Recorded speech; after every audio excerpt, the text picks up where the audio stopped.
आप लोगों ने कई बौद्ध सन्यासियों या साधुओं के जीवन के बारे में सुना होगा, लेकिन क्या आप तिब्बत में बुद्ध के अवतार माने गए उस साधु की कहानी जानते हैं जिसने एक नहीं, दो नहीं, बल्कि करीब 80 लोगों को मौत के घाट उतार दिया था।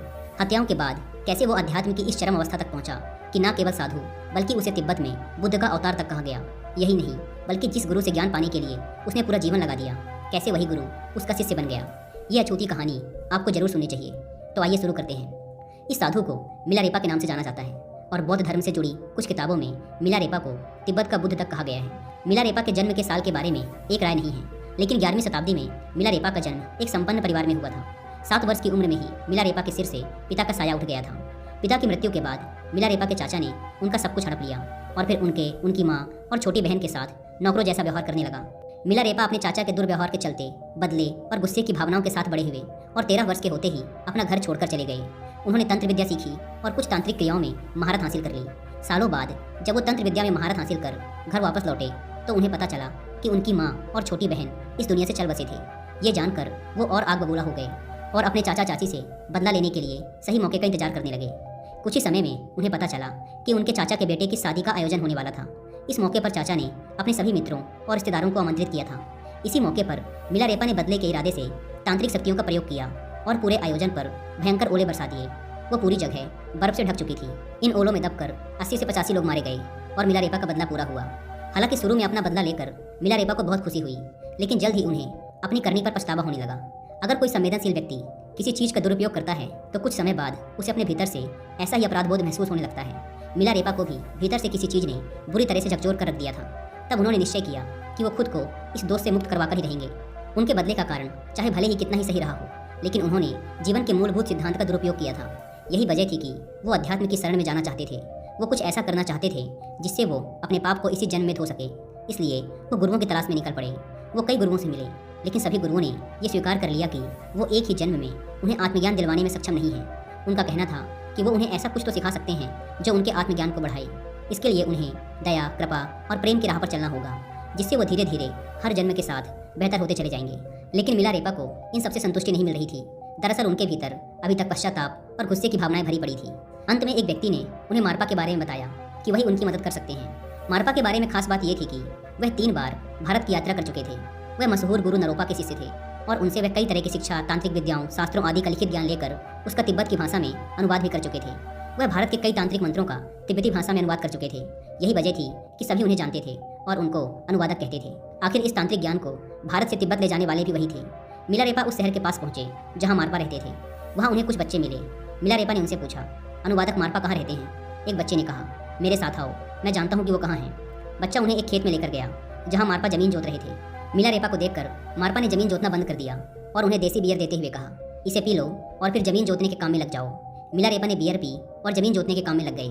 कुछ देर बाद मारपा तो वहाँ से चले गए, लेकिन वह बच्चा वहीं खड़ा रहा। जब मिलारेपा ने जुताई का काम पूरा कर लिया तो वह वहीं एक तरफ हैरानी से भरे खड़े हो गए, क्योंकि उन्हें पता नहीं था कि अब करना क्या है। वह बच्चा उनके पास आया और बोला, अब तुम अंदर आ सकते हो।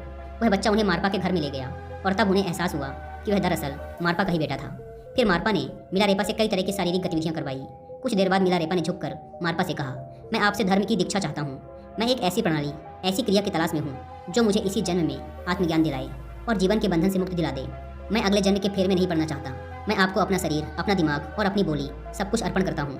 कृपया मुझे खाना, कपड़े और ज्ञान दें। यह वाकई एक खूबसूरत बात मिलारेपा ने कही थी।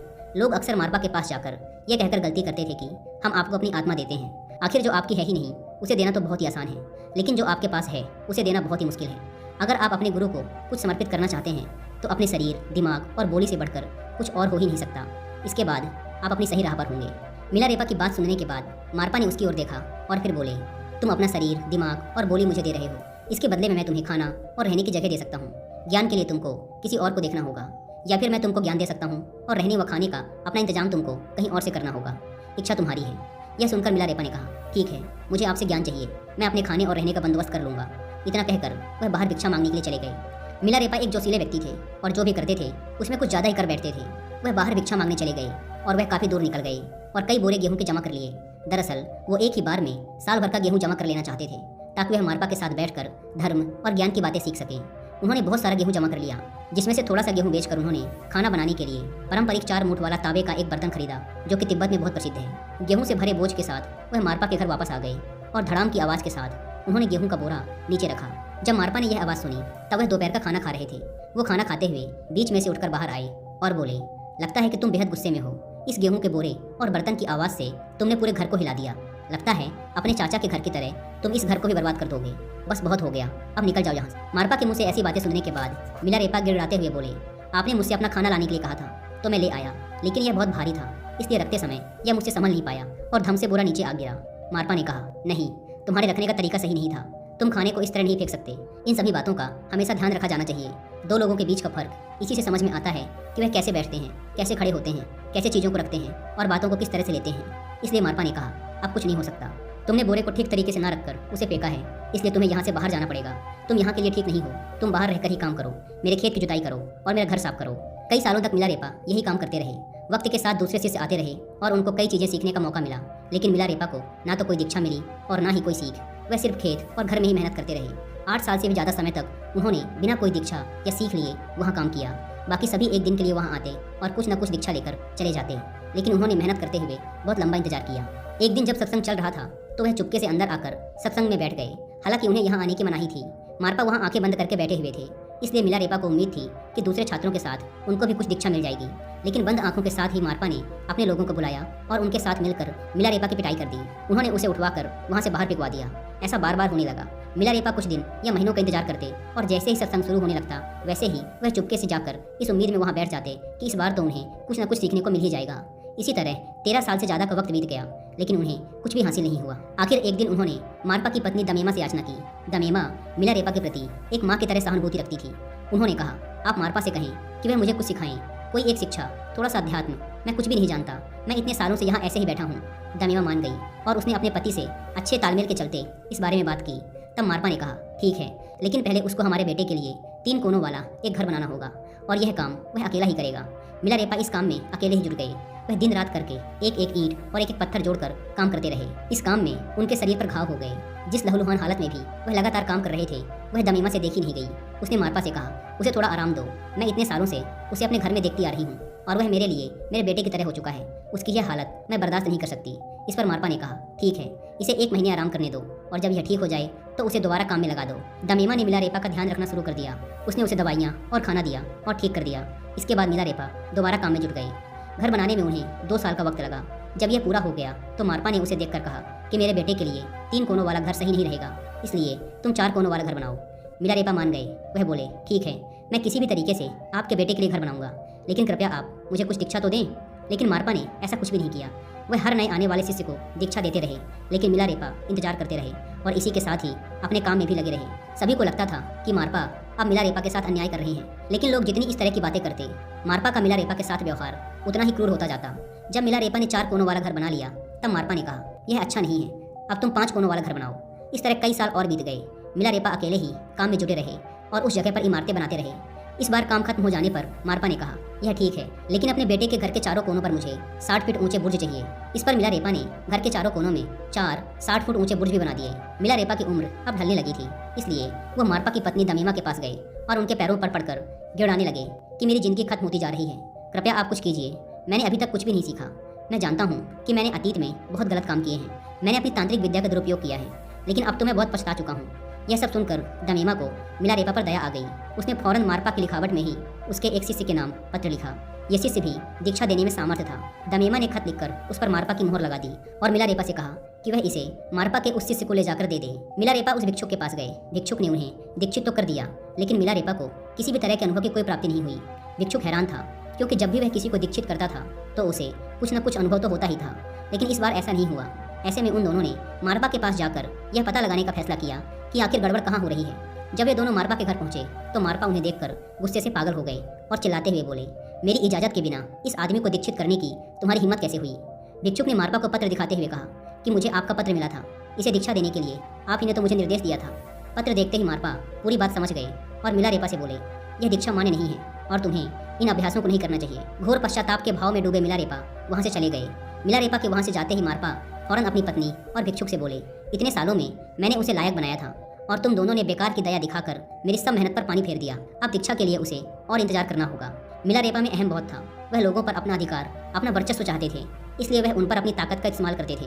मिलारेपा में ये सब कमियां तो थी, लेकिन उनमें जबरदस्त संभावना भी थी। इसलिए मार्पा उनको केवल एक साधारण सा ध्यान योग सिखाकर उनकी विशाल संभावना को बेकार नहीं करना चाहते थे। वो उन्हें कुछ भी सिखाने से पहले पूरी तरह से शुद्ध कर देना चाहते थे। उधर मिलारेपा मार्पा के घर से निकलने के बाद आत्महत्या करने के सोचने लगे। उन्हें ढूंढकर वापस लाने के लिए मार्पा ने तुरंत किसी को भेजा। मिलारेपा वापस आ गए तो मार्पा ने उनसे कहा, अतीत में तुमने जो कुछ भी किया है उसके बोझ से निजात पाने के लिए मैं तुम्हें कुछ तरीके बता रहा था, लेकिन तुम बेवजह ज़्यादा वक्त लगा रहे हो। अगर तुम मेरे कहे अनुसार चले होते तो यह बोझ कब का खत्म हो गया होता। तुम सब कुछ करते हो, लेकिन निकलने के लिए चोरी के रास्ते को, बुज़दिली के रास्ते को अपना लेते हो। सिर्फ इस वजह से तुम खुद सालों से सब कुछ टालते आ रहे हो, लेकिन अब तुम्हें सही मायनों में अपने अंतर्मन में पछतावा हो रहा है, यहाँ तक कि तुम इसके लिए जान भी देने को तैयार हो। मुझे लगता है अब तुम योग्य हो गए हो। मार्पा ने मिलारेपा को दीक्षा दे दी और उन्हें एक अस्थायी कारागार में कैद कर दिया। यह कारागार कुछ खास तरह का होता है। इसमें एक आदमी को बैठाकर उसके चारों तरफ दीवार बनाकर उसे बंद कर दिया जाता है। इसमें हवा आने जाने की व्यवस्था रहती है, लेकिन उसमें से रोशनी नहीं आती। अंदर भयानक अंधेरा होता है। दिन में एक बार खाने की थाली को अंदर खिसका दिया जाता है और जब कैदी का खाना खत्म हो जाता है तो वह उस थाली को बाहर ढकेल देता है। इससे केवल उसके जिंदा होने का पता चलता रहता है। इसी तरह मिलारेपा को भी थोड़े समय के लिए इस कैद में रखा गया, लेकिन कैद के तीसरे ही दिन मिलारेपा को डकनी देवी के दर्शन हुए। तांत्रिक तकनीकी से काम करने के लिए हर चक्र के लिए एक देवी की रचना की गई थी। इस स्त्री स्वरूप की प्राण प्रतिष्ठा करके उसे जीवंत बनाया गया था और अपने काम सिद्ध करने के लिए उसे बुलाया भी जाता था। तांत्रिक पथ पर इन ताकतों की मदद के बिना कोई इंसान कुछ सार्थक काम भी नहीं कर पाता। डकनी मिलारेपा के सपने में आई और बोली, मार्पा ने तुम्हें अपनी शिक्षा तो दे दी, लेकिन उसने एक अहम पहलू छोड़ दिया है जिसके बारे में खुद उसे ही नहीं पता। जाओ और उसी से जानने की कोशिश करो। उससे पूछो कि क्या वह जानता है कि नहीं। मिलारेपा कैद की दीवार तोड़कर फौरन मार्पा के पास पहुंचे। मार्पा ने उन्हें देखकर पूछा कि मैंने अभी 3 दिन पहले ही तुम्हें बंद किया था और तुम बाहर कैसे आ गए। मिलारेपा ने उन्हें डकनी देवी के बारे में सारी बात बताते हुए कहा कि मैं नहीं जानता कि यह सच है या मेरा वहम, लेकिन ऐसा हुआ जरूर है। बस इसलिए मुझे यह सब जानने के लिए आपके पास आना पड़ा। यह सुनते ही मार्पा ने मिलारेपा के सामने अपना सिर झुका दिया और कहा, मेरे पास भी यह ज्ञान नहीं है। चलो भारत चलते हैं, वहाँ मैं अपने गुरु से यह बात पूछूंगा। दोनों नरोपा से मिलने भारत आए। नरोपा से मिलकर मार्पा ने उन्हें बताया कि डकनी सपने में आई थी और उसने कहा है कि हमें यह खास शिक्षा नहीं मिली है। नरोपा ने ध्यान से मार्पा को देखा और कहा, यह घटना तुम्हारे साथ तो नहीं घट सकती, तुम्हें यह सब कैसे पता।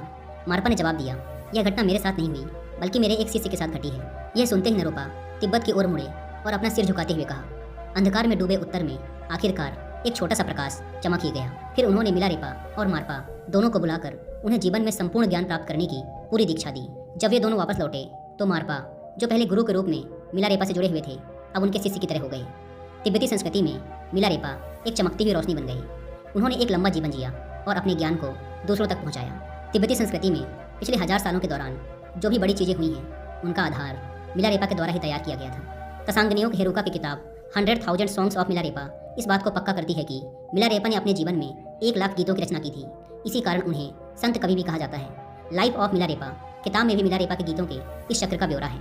मिलारेपा की यह कहानी इस आदर्श का बखान करती है कि एक हत्यारा भी सही मायनों में प्रायश्चित और कठोर साधना के द्वारा अवतार या सिद्ध पुरुष बन सकता है।